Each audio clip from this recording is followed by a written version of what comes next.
وأحسن منك لم تر قط عيني وأجمل منك لم تلد النساء خلقت مبرأ من كل عيب خلقت مبرأ من كل عيب كأنك قد خلقت كما تشاء. كتاب أنزلناه إليك مبارك ليدبروا آياته وليتذكر أولو الألباب. یہ کتاب برکت والی ہے جسے ہم نے آپ کی طرف نازل فرمایا ہے تاکہ دانش مند لوگ اس کی آیتوں میں غور و فکر کریں اور نصیحت حاصل کریں. اللہم صلی علی سیدنا محمد وعلی آل سیدنا محمد بعدد کل ذرۃ مئۃ الف الف مرۃ. سامعین کرام، سورہ مائدہ درس نمبر 503 آیت نمبر 76. آج کا موضوع ہمارے نفع اور فائدے کا مالک کون ہے.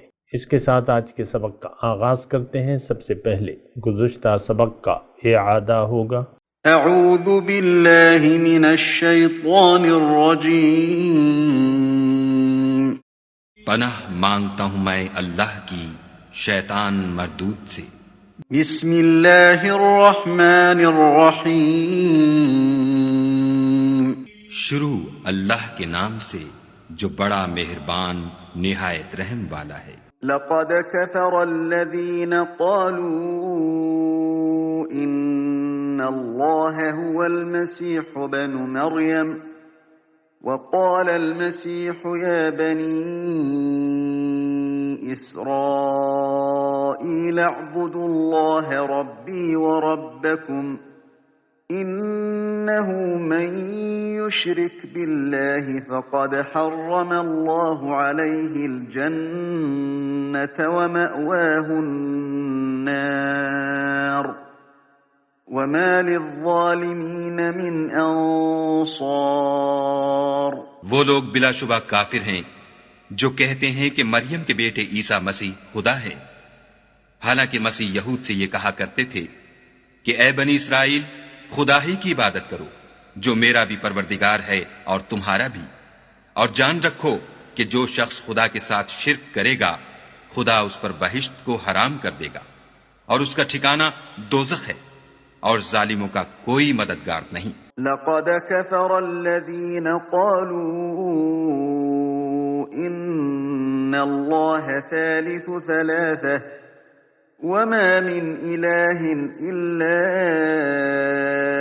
إله واحد وإن لم ينتهوا عما يقولون ليمسن الذين كفروا منهم عذاب أليم. وہ لوگ بھی کافر ہیں جو اس بات کے قائل ہیں کہ خدا تین میں کا تیسرا ہے، حالانکہ اس معبود یکتا کے سوا کوئی عبادت کے لائق نہیں.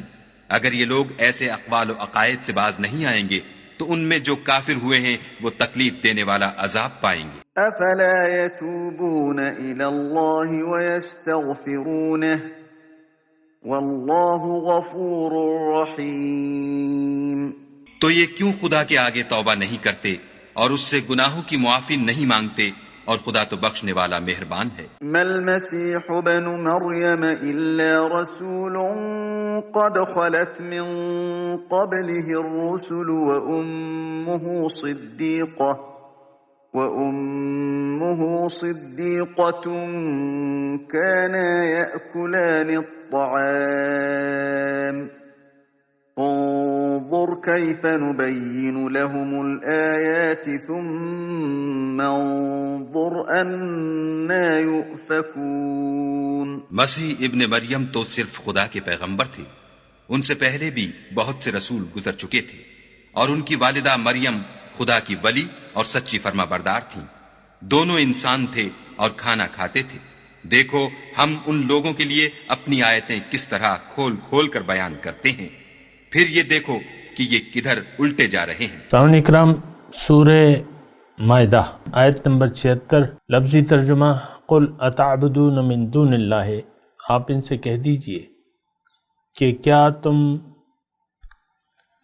عبادت کرتے ہو اللہ کے سوا ان ہستیوں کی ما لا یملک لکم ضرا ولا نفعا، جو طاقت نہیں رکھتی تمہارے لیے کسی بھی نقصان یا نفع کی، واللہ هو السمیع العلیم، اور اللہ تعالیٰ سب کچھ جانتا ہے، سب کچھ سننے والا اور جاننے والا ہے۔ سامعین اکرام، مضمون تو وہی ہے جو کہ چلا آ رہا ہے، اور مخاطب جو ہیں وہ ہم ہیں مسلمان، اور وہ لوگ جو اللہ کو چھوڑ کے غیر اللہ سے توقعات وابستہ کر لیتے ہیں، یا اللہ کا رتبہ یعنی اللہ تعالیٰ کی صفات کسی اور کے لیے مان لیتے ہیں۔ آج کا جو سبق ہے یہ بھی بنیادی طور پہ اس میں ایک بہت بنیادی مضمون ہے، اور دیکھیں اس میں تھوڑی سی بات ہے، اور وہ یہ ہے کہ انسان مفاد پرست ہے، فائدے کے طالب ہے، جہاں اسے فائدہ نظر آتا ہے وہاں جاتا ہے۔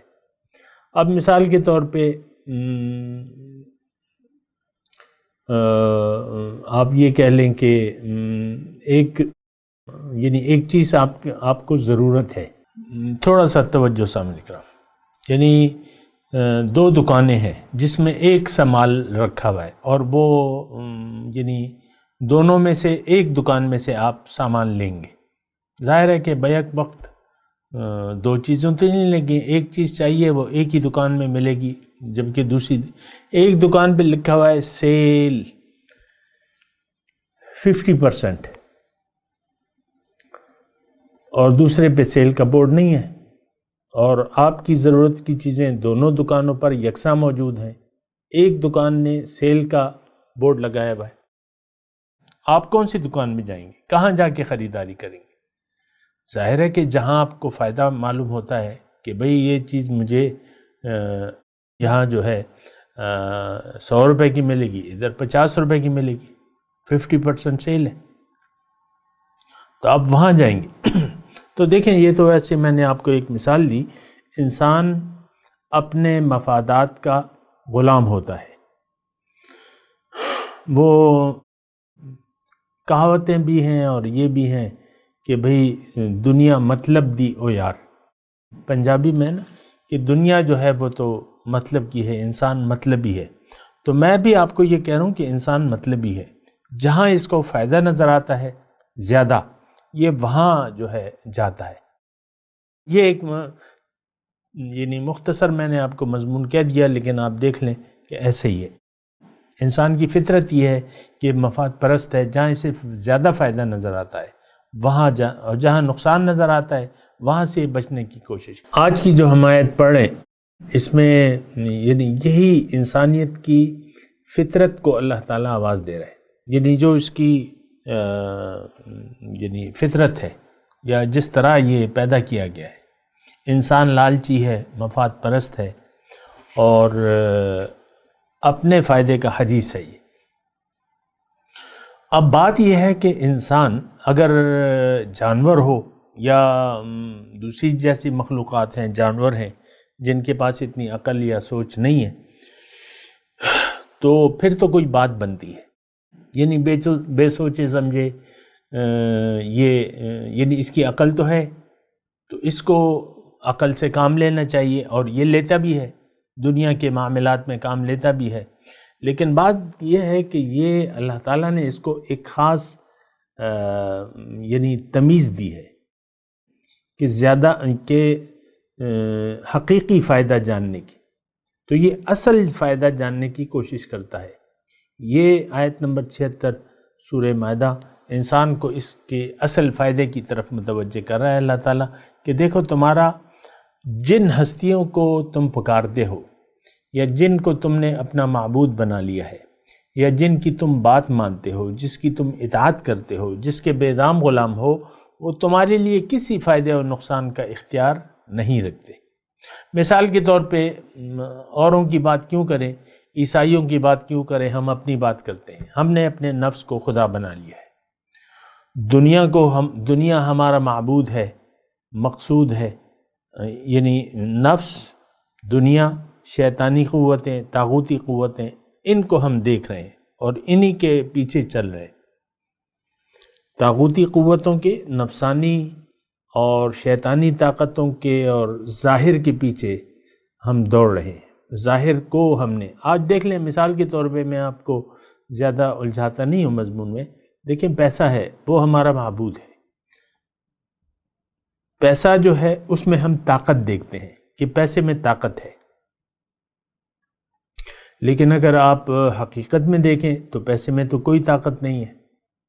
اگر ایک انسان، یعنی نظر آتی ہے، لیکن اگر ایک انسان مثال کے طور پہ بیمار ہے اور ڈاکٹر نے جواب دے دیا اسے، تو پیسہ اگر وہ پانی کی طرح بہائے لیکن وہ صحت نہیں پا سکتا، تو پیسے نے تو اسے ایک صحت نہیں دی۔ یعنی یہ ایک میں مثال دے رہا ہوں آپ کو کہ بسا اوقات پیسہ کام نہیں آتا۔ اسی طرح بہت سے مقامات آتے ہیں کہ جب اللہ کا ایک فیصلہ آ جاتا ہے آپ کے خلاف تو پیسہ آپ کے کچھ کام نہیں آتا۔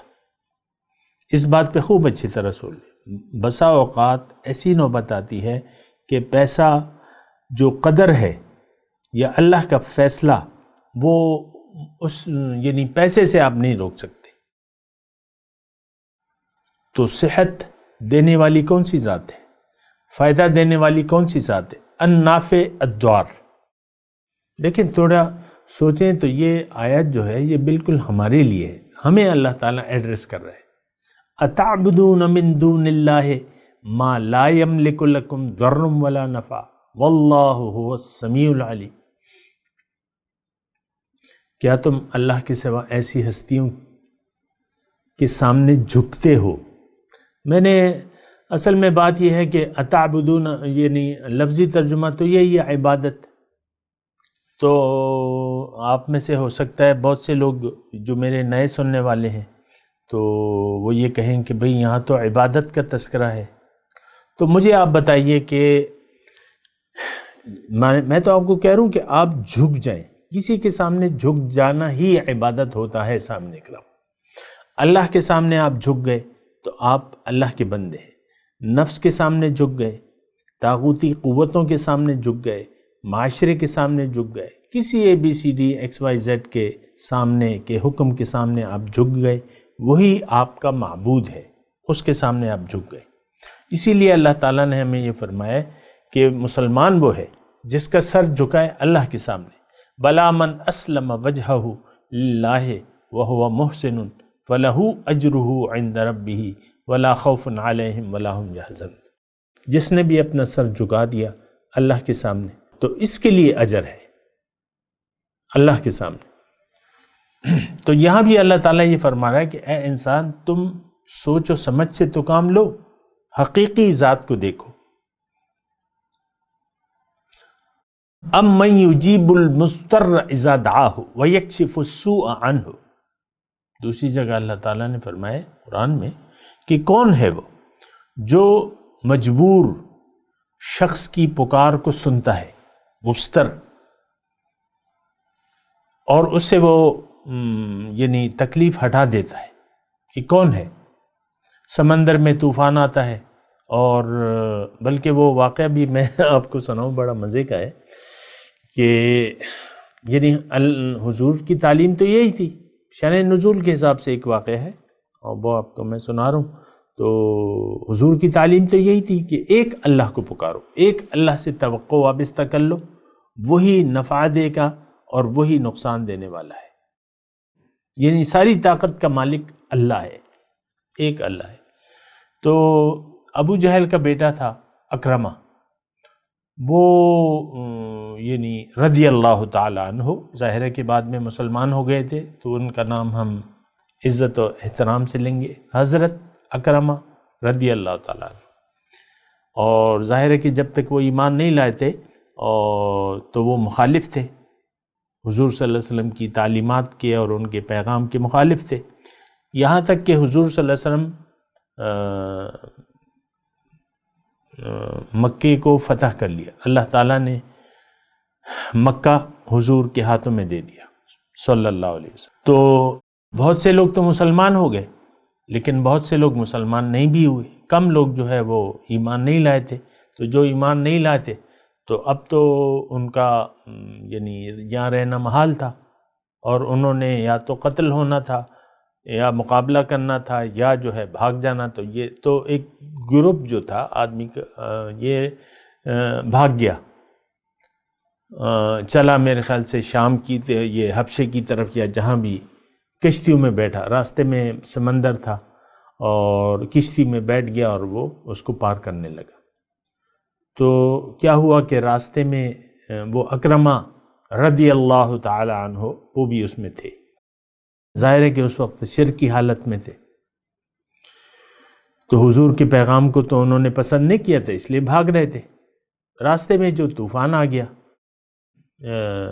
سمندر میں، اور کشتی جو ہے بری طرح ڈولنے لگی اور سب اللہ کو پکارنے لگے۔ میں نے آپ کو کہا تھا نا کہ بہت سے مواقع ایسے ہوتے ہیں جہاں پیسہ کام نہیں آتا، پیسہ خدا نہیں ہے، پیسے میں کوئی طاقت نہیں ہے۔ جہاں اللہ کا فیصلہ نہ ہو وہاں پیسہ آپ کے کام نہیں آئے گا، یہ ایک بات نوٹ کر لیں۔ ہاں یعنی اللہ کے فیصلہ نہ وہ یعنی اللہ کا فیصلہ کوئی وضاحت نہیں ہے اس کی، تو پھر پیسہ تو ایک ضرورت کی چیز ہے، وہ آپ کام لے سکتے ہیں اس سے۔ لیکن بعض اوقات آپ کی اپنی زندگی بھی محسوس کر لیں، آپ کے سامنے بھی اگر ایسی صورتحال نہیں آئی ہے تو ہو سکتا ہے پیش آ جائے ایسی صورتحال کہ جہاں پیسہ جواب دے جائے گا، پیسہ ضرورت کے وقت پہ آپ کا پیسہ کام نہیں آئے گا۔ بہرحال تو وہ طوفان جب آ گیا تو وہ کشتی ڈولنے لگی اور تمام مشرک بآواز بلند اللہ کو پکارنے لگے مدد کے لیے، دعا کرنے لگے مدد اللہ کے لیے، یا اللہ خیر یا اللہ خیر۔ جیسے کہ زلزلہ آتا ہے، سخت زلزلہ، تو آپ دیکھتے ہیں عام طور پہ لوگ جو ہے یا اللہ خیر کے نعرے بلند کرنے لگتے ہیں زلزلے کے وقت، تو انہوں نے اللہ کو پکارنے لگے۔ تو یہ حضرت اکرمہ جو تھے، ان کو یہ بات بڑی محسوس ہوئی کہ وہ سوچنے لگے کہ محمد صلی اللہ علیہ وسلم کی دعوت کیا تھی؟ وہ بھی تو یہی کہتے تھے کہ ایک اللہ کو پکارو۔ اس وقت تو ہم ایک ہی اللہ کو پکار رہے ہیں، تو ان کی بات تو سچ نکلی، اور ہمارے تمام معبودان جن کو ہم پکارتے تھے کیا ان سے توقع رکھتے تھے؟ تو وہ تو آج کوئی ہم ان کو نہیں پکار رہے، کیونکہ ہم تو صرف اللہ کو پکار رہے۔ تو بہرحال بات ان کی سمجھ میں آ گئی کہ حضور صلی اللہ علیہ وسلم کی دعوت جو تھی وہ حق تھی۔ انہوں نے وہیں ارادہ کر لیا کہ اگر یہ طوفان اس سے میں بچ گیا تو میں واپس جاؤں گا اور ایمان قبول کر لوں گا۔ لہٰذا ویسا ہی ہوا، اور وہ آئے واپس اور حضور صلی اللہ علیہ وسلم کے دستے ہاتھ پہ بیعت کر لی، انہوں نے اسلام قبول کر لیا، اور بعد میں بڑے اچھے مطلب انہوں نے یعنی اسلام میں کارہائے نمایاں ان سے ہوئے۔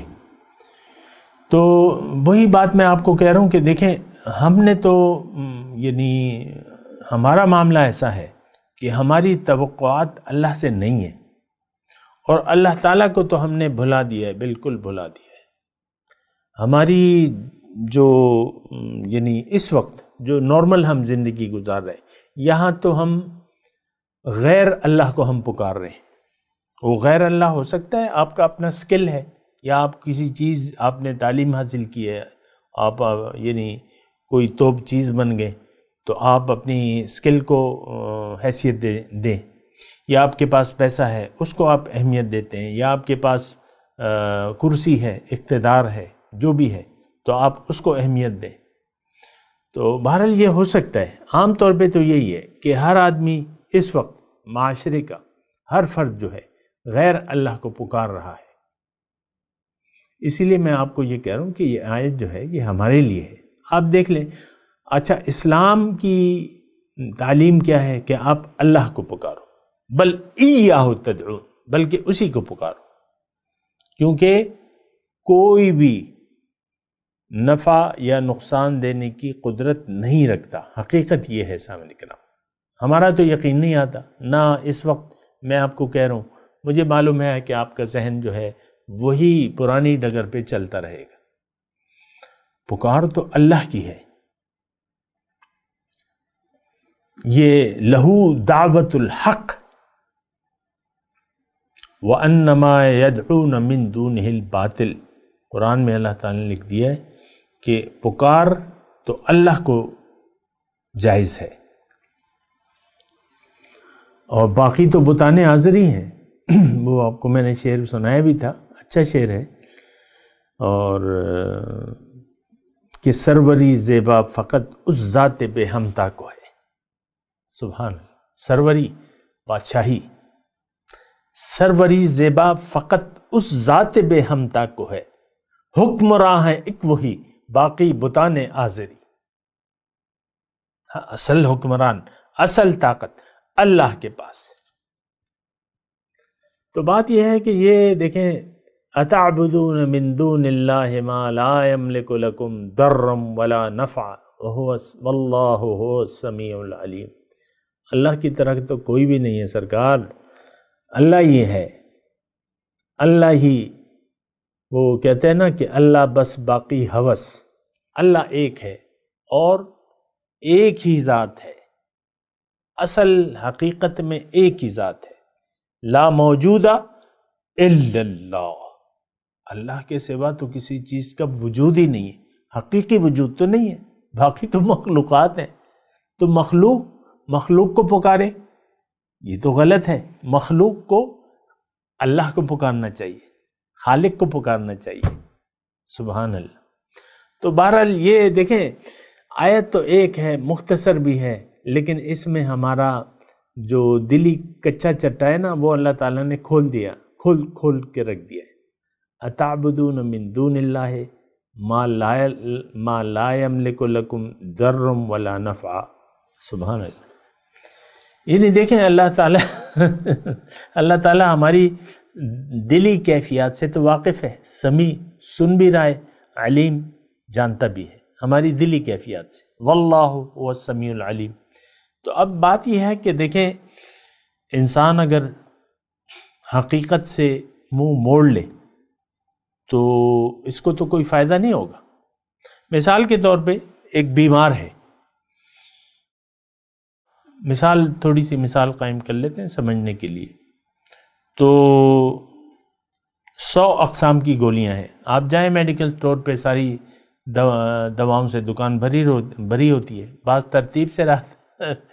بعض دوائیں ترتیب سے رکھتے ہیں، بعض جو ہے میری طرح بے ترتیبی والے ہیں، وہ ایسی گڑبڑ ہوتی ہیں۔ تو 100 دوائیں ہیں، اور اس مرض کی تو ایک ہی دوا ہے۔ ایک انسان بیمار ہے، وہ میڈیکل سٹور جاتا ہے، تو اس میں صرف ایک خاص دوا جو ہے وہ اس کے درد کی دوا ہے، جو بھی ہے اسے تکلیف۔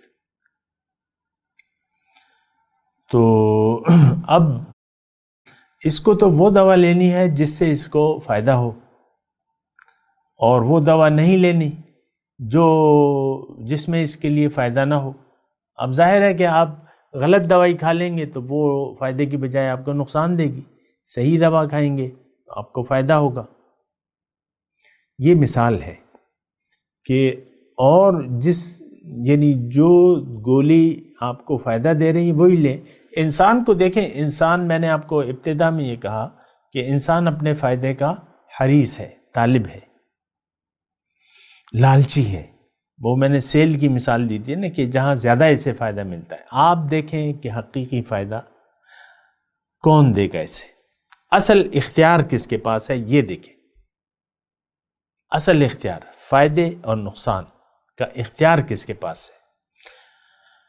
النافع الضار، یہ کس کی صفت ہے؟ یہ آپ دیکھ لیں، یہ اللہ تعالیٰ کی صفت ہے۔ اور دیکھیں، اللہ تعالیٰ کی جب بات کرتے ہیں تو اور کسی ہستی کا تو کوئی وجود اصل ہے ہی نہیں، سامنے کرام۔ ایک اللہ مالک و مختار، القادر، ہر چیز پر قادر۔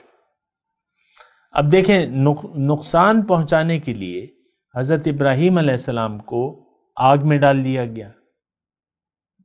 سمجھیے ذرا بات کو، لوگوں نے چاہا کہ ابراہیم علیہ السلام کا وجود جل جائے ظاہری، اور اس کے لیے بہت بڑا الاؤ انہوں نے تیار کیا، اور اس میں ان کو ڈال دیا گیا ایک مشین کے ذریعے، جو بھی تھا، کیونکہ وہ آگ کے پاس تو نہیں جا سکتے تھے، الاؤ بھڑک گیا تو ان کو ڈال دیا گیا۔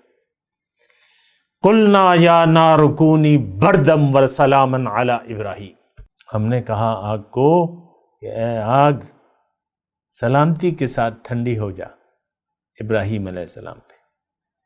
تو آگ نے ان کے ایک بال بھی نہیں جلایا۔ بعض اوقات ہوتا ہے نا، میں خود کبھی کبھی کوئی چائے وغیرہ بناتا ہوں تو وہ سوئی گیس کا چولہا جب جلاتا ہوں بعض اوقات تو وہ اچانک بھڑک اٹھتا ہے، گیس جمع ہو جاتی، تو ایک آدھ بال جو ہے وہ جل جاتا ہے، تو اس کی خوشبو بھی آتی ہے۔ اس آگ نے ابراہیم علیہ السلام کا بال بیکا نہیں کیا۔ قلنا، ہم نے کہا، ظاہر ہے کہ آگ اور یہ سب کچھ جو ہے یہ کس کے قابو میں ہے؟ اللہ کے قابو میں ہے۔ اللہ نے ان تمام اشیاء میں جو طاقت عطا فرمائی ہے، جو بھی یعنی فائدہ، بظاہر فائدہ یا بظاہر نقصان، اس کو یہ طاقت کس نے دی ہے؟ سونا بنایا کس نے ہے، جس کو یعنی آپ گولڈ کہتے ہیں، یہ بنایا کس نے ہے؟ مٹی سے سونا کس نے بنایا ہے؟ مٹی سے سونا بنایا، تو نے مٹی سے سونا بنایا اور ریگزاروں میں سبزہ اگایا۔ اوہو، تو دیکھیں یہ مسئلہ تو یہ ہے، تھوڑا سوچیں سامنے کرام، بھاگنا نہیں ہے قرآن سے، بھاگنا نہیں ہے، آپ نے قرآن کو سوچنا ہے، سمجھنا ہے، اور اصل اگر آپ یہ محسوس کر لیں اور دیکھیں، یہ یقین کی کیفیت آپ خود نہیں پیدا کر سکتے، اس کے لیے کسی سچے شخص کو تلاش کرنا ہوگا، صاحب یقین لوگوں کی صحبت میں بیٹھے، آپ کو اللہ تعالیٰ یقین کی دولت عطا فرما دے گا۔ اور یہ طریقہ کار ہے، اللہ تعالیٰ نے خود فرمایا ہے کہ یا ایھا الذین آمنوا اتقوا اللہ وکونوا مع الصادقین، اے ایمان والو اللہ کا تقوی اختیار کرو اور سچے لوگوں کی صحبت میں بیٹھو، ان کے ساتھ ان کی معیت اختیار کر لو۔ تو آپ کو اگر یہ یعنی یہ یقین جو ہے یہ مفت نہیں ملے گا، اس کے لیے تھوڑی سی کوشش کرنی پڑے گی، اور کوشش کرنے کے لیے صاحب یقین لوگوں کی صحبت اختیار کرنی ہوگی۔ کسی بھی صاحب یقین شخص کو تلاش کریں، اس کی صحبت میں بیٹھیں، اور تو آپ کو وہ یقین حاصل ہو جائے گا۔ ظاہر ہے صحبت، وہ فارسی کا وہ ہے نا کہ صحبت صالح ترا صالح کند، صحبت طالح ترا طالح کند، نیک لوگوں کی صحبت آپ کو نیک بنا دے گی، برے لوگوں کی صحبت میں آپ برے بن جائیں گے۔ تو برے کیوں بنتے ہیں؟